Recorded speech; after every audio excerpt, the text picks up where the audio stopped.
पाहताय JB TV news. बातमीत सत्यता हीच आमची ओळख।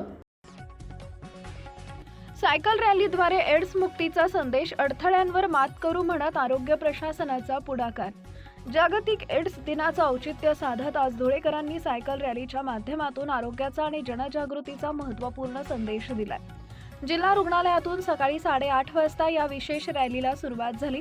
अडथळ्यांवर मात करू, एकजुटीनं HIV ला लढा देऊ या संकल्पनेवर आधारित ही रॅली शहराच्या प्रमुख भागातून म्हणजेच गुरु शिष्य चौक, टॉवर बगीचा ते महानगरपालिका मार्गाने फिरली।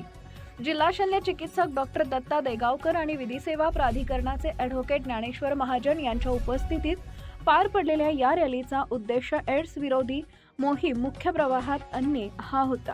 विशेष म्हणजे केवळ आजचा दिवस नाही तर 1 ते 15 डिसेंबर हा पूर्ण पंधरवडा आता जनजागृती पंधरवडा म्हणून साजरा केला जाणार आहे। या काळात शाळा, कॉलेज आणि गर्दीच्या ठिकाणी विविध उपक्रमांद्वारे प्रशासन जनजागृती करणार आहे।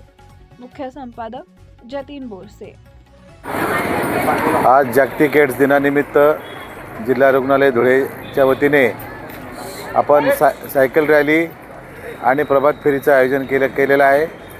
आपला धुळे जिल्हा हा हाय प्रायोरिटी डिस्ट्रिक्टमध्ये येतो। याचा अर्थ धुळे जिल्ह्यामध्ये HIV एड्सचं प्रमाण जास्त आहे आणि हे प्रमाण कमी व्हावं याकरिता लोकांमध्ये जनजागरण व्हावं, जागृती व्हावी याकरिता या रॅलीचं आयोजन करण्यात आलेलं आहे। या वर्षीचं जे काही घोषवाक्य आहे त्या घोषवाक्य आहे, अडथळ्यावर मात करू आणि एकजुटीने आपण सर्व मिळून HIV एड्स विरुद्ध लढा देऊ।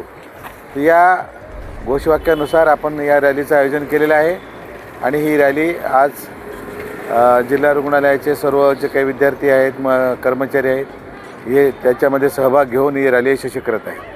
आपल्या परिसरातील महत्त्वाच्या बातम्या पाहण्यासाठी आजच आमच्या जेबी टीव्ही न्यूज चॅनलला YouTube वर सबस्क्राइब करा आणि बेल आयकॉन प्रेस करा।